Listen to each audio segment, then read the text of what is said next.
As we begin today, we're going to talk a little bit about kind of the reason why we decided upon this series, and then we're going to go into the topic of trauma. So today, I want to introduce you to our friend, Jonathan Atwell. Jonathan, would you come on up and join me on the stage here?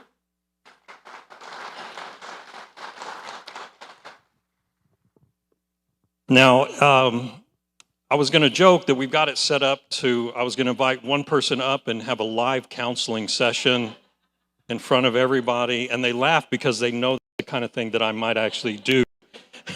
All right? But we're not going to do that, okay? We're not going to put anybody on the spot. Jonathan, just give us your 30-second elevator speech about who you are, where you practice, and kind of maybe what your passion is in counseling. Yeah, Jonathan Atwell, and I've been a pastor I've been in ministry since 1993, and I am now serving at Enduring Hope Psychological Services literally across the street, like right across the corner over here. My perfect client is couples who really love Jesus, really love each other, but man, there is just something not right. And that something not right can be, man, we just don't get along, to, man, somebody's done something that we really don't want to talk about. Anywhere along that spectrum. Now, I can see all kinds of people. That's kind of my perfect client, though, because the kind of therapy I use, that's really focuses on connection. And connection works a little bit better with more people in the room. All right. Well, thank you. We're so excited to have you with us today. Before we get to the topic of trauma, I want to address kind of like the overall need for the whole series. And I read this article this week. The title is, "Yes, You Can Love Jesus and Still Need Therapy." Okay? And I thought this was a really good way to kind of set the stage. Let me just read you a sentence or two from this article. "Many Christians have been told that their mental health struggles are a spiritual problem. The message, whether spoken outright or implied, is clear. If you just trust Jesus, you shouldn't struggle with your mind. And therapy was often viewed as a secular alternative to faith rather than something that could work alongside it." And so, Jonathan, you're the perfect person to help us address this because you have a history as a pastor, spent many years in pastoral ministry. Would you help us understand the difference between pastoral counseling and what you do now, professional counseling? And what's the difference and why the need for both? So first thing I want you guys to hear is your pastors are experts at spiritual things. They are experts at helping you follow Jesus. They are experts at helping you know how to walk with him. And when I was getting my pastor training, I've got a bachelor's degree in pastoring. I've got a master's degree in pastoring. I was in classes where I learned how to be a counselor, how to do counseling at a helping level as a pastor. And what I was always told was, hey, when you can help people in your congregation, but when one of them starts talking about suicide, send them to a counselor. And that was kind of the best instruction I got. And when I started counselor training, and at about my third semester of counselor training, I began to realize there is a distinct difference between a spiritual problem and a mental health problem. There is a difference between a problem that I'm not seeking Jesus and something's not wired right inside my brain. And I realized that because as I was in counselor training, learning how to help people with changing the way their brain's wired, I realized that I had people in my churches for the last 30 years who were in church every Sunday, read their Bible almost every day, 3 or 4 times a week. No, I'm not going to have you raise your hand. Loved their spouse, loved their kids, served in every area they could at church, and still struggled with things like compulsive behaviors. Still, their marriage wasn't what it needed to be, what they wanted it to be. And I realized somebody who's doing all those things right, there's something else going on. And that's where I began to realize as I had tools. It even helped me work through about semester 4 at $6,500 a semester. I worked through some of my things that I had dealt with. If you don't want to do counseling, that's another great way to do it, okay? About 4 semesters into counselor training, $6,500 a semester. You'll be right where you need to be. That's great. Thank you so much, because that helps us to understand that what we're talking about is something outside the realm of just a simple, just pray harder or just believe more, right? And as we get into the topic for today, I think you'll understand kind of more about what he's talking about when your brain is not wired properly, okay? So we begin the series with, I think, a very important topic, and that's trauma. And as we had a conversation the other day, Jonathan, you said to me, this is the perfect place to start. So why don't you tell them why you told that to me, why trauma is a good place for us to start. Trauma is where we start because, honestly, trauma is the problem with most of the mental health struggles we deal with. One thing that I talk with most of my clients about, and if you were out in the woods and you saw a bear charging you, okay, a couple things would happen. In his book, Dr. Bessel van der Kolk, in his book, The Body Keeps the Score, he talks about how our brains work. And when you receive input of a dangerous situation, that input goes two different places. And it doesn't arrive those places the same time. And if you were in the woods and saw a bear charging you, the first thing that would happen is your body would go into fight or flight. You'd be pumped full of adrenaline, you'd start breathing faster, your heart would beat faster, you begin to move more quickly, and you would begin doing something. Now, I'm a runner, I'm a fighter. Some of you are fighters. For the record, when you see a bear in the woods and it charges you, get big and make noise. That's what the bear experts tell me. Don't run. I would run. And then what happens after it hits your fight or flight is it hits the part of your brain that you do your thinking with. And that's so that then after that, you go, okay, I'm running, what do I do now? You figure out the next step. Well, the problem with that is when you've experienced some kind of trauma, it has caused your brain to learn a protective action. And a lot of times those protective actions cause us problems. Maybe when you were a teenager, you were bullied, and you learned some kind of compulsive behavior. Like some of us compulsively eat. I'm not going to ask you to raise your hands. As I recently heard someone said, I like to eat when I'm stressed or when I'm tired or when I'm awake, to make me feel better. And so we have these compulsive behaviors that make us feel better, but then sometimes they become a problem. Sometimes it's a more problematic compulsive behavior than that. Pick your favorite compulsive behavior. Or sometimes in our marriage, I work with a lot of couples about this. There's some protective behavior. Man, my spouse gets loud, and when they get loud, I get scared, and I get small, and I pull away from them, and they get louder because they're coming at me stronger. And then it goes around and around, and we find ourselves at the opposite end of the house when we're slammed.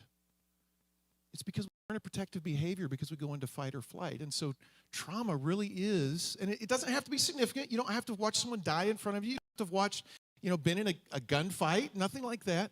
But something has happened in all of our lives because, as God talks about in Genesis 3, right? We live in a broken world that's broken by sin. And broken worlds break people. And so the brokenness inside of us causes this defense mechanism that then causes us to cope, that gives us a way to cope that often becomes problematic. Talk a little bit about, you just alluded to it briefly, trauma is so significant as it comes to bear on other behaviors. Is there a range of trauma? Like if it's a small trauma, it might have a small impact, or big trauma, or just trauma in general has an impact. Talk a little bit about that. We kind of all live in our own worlds, right? Like we have our own world inside our head that we live in. And so something that's really traumatic for me might not be a big deal for you.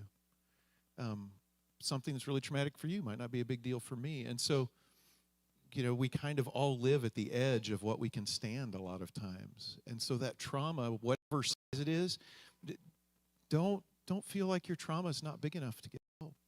Go get help if you're struggling. If you find, how do you know? You feel something. You feel something change. That person walks into the room and you feel your blood pressure go up. You feel your heart stop. You feel a tightness in your chest. This situation happens. You feel something. That's how you know something's not quite right. I'm going into fight or flight over something that I really shouldn't be. And so, no, don't ask the question, is my trauma big enough? Ask, how is it affecting me? That's great. That's great. So with trauma, what are some steps that we can take if we've experienced something either immediately or recently, or maybe it's far back in our past, like we're going to talk about in the message today. What are some steps that we can take to address trauma, to help heal, and then ultimately, like, when would you decide I need to see someone professionally about this? Okay, so let's answer the I need to see somebody professionally first. If there is a behavior in your life you're not happy with, man, talk to Jesus about it first. Read your Bible first. Memorize Scripture first. Go to your pastor first. But if you realize this is not a spiritual problem, I've done all the spiritual things and it's not quite right, there's a really good chance your brain needs a little rewiring. I've already said my brain needed rewiring. I figured it out semester 4, right? Most of our brains, it wouldn't hurt to do a little bit of rewiring. Sometimes God's word does. Sometimes God miraculously heals us, right? Sometimes when we go in the hospital, God miraculously heals us. God is always welcome to do that. We are always ready for him to do that work. Sometimes he doesn't. And so if you've got some behavior in your life or some relationship or something that's just not, man, it's just not right, and I've done all the spiritual stuff and it hasn't helped or hasn't fixed it, find a professional to help you with the brain rewiring thing. Tips. Okay, so here's a really cool thing. All of us in the mental health field, I'm an LPC, a licensed professional counselor. Associate means I'm still supervised. So once you're a counselor, you've done all the training, you've passed all the tests, you still have 2 years that you have to hang out with a supervisor. And that just means we're really being careful. And so I've got a supervisor at one clinic, at a clinic in Colleyville I work at, who is the LPC supervisor, and I've got a supervisor at my clinic here at Enduring Hope. And so we all of us think differently about how to treat things. And that's really important. You find the right helper because we all process things a little bit differently.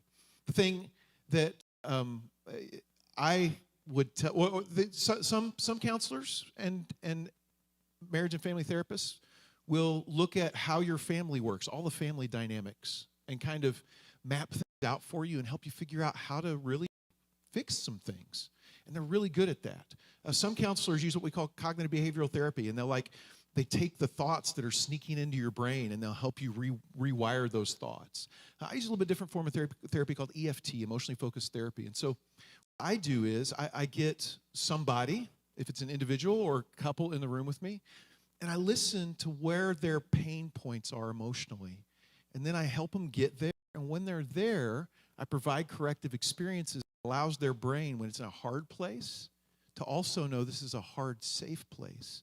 And now I can correct this behavior pattern. And what's central to the way I do to what I do, if he asked me how I would encourage you to find help, is relationships. Have you ever watched one of those nature movies where there's a herd of something that's grazing, and then you see their heads start popping up together, and then there's a lion walk along the side of that herd that's grazing? There's safety when they're together. They know that.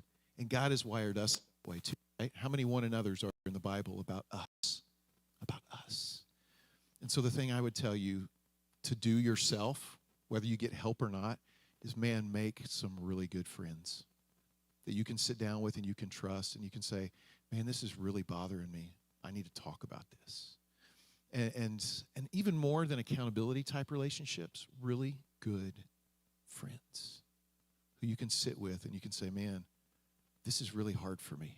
When I do this thing, when this thing happens, I have this feeling. Last night I got a text from somebody at our church who I'm one of those friends to, and they just said, man, I am freaking out. This thing happened and I'm freaking out. And I just replied, all right, I'm here. Tell me what's going on. And we just chatted back and forth about it. And they were better. They sent me a note later. I'm better. So man, God has wired us to be with people and really with people. Absolutely. That's a great encouragement. Well, thank you, Jonathan, for your time today and for sharing with us. If you'll notice, on the back of your bulletin is all of Jonathan's contact information. He will also be outside in the Commons after the service. If you just want to have a quick question, or maybe you want to follow up with him, something that he said, he is absolutely available for that. In addition to the fact that if you would like to actually take on his services, he'd love to take you as a client, or he could help refer you to someone else that might be a good fit for you. So one of the things we're doing by this series, we want to highlight some people in our community that do this for real and that could come alongside you if you do have a need. So please contact him if you have a question or you just want to ask something, a follow-up to what he said this morning. You can grab him out in the Commons after the service. So would you say thank you to Jonathan for joining us this morning? And thank you for being here.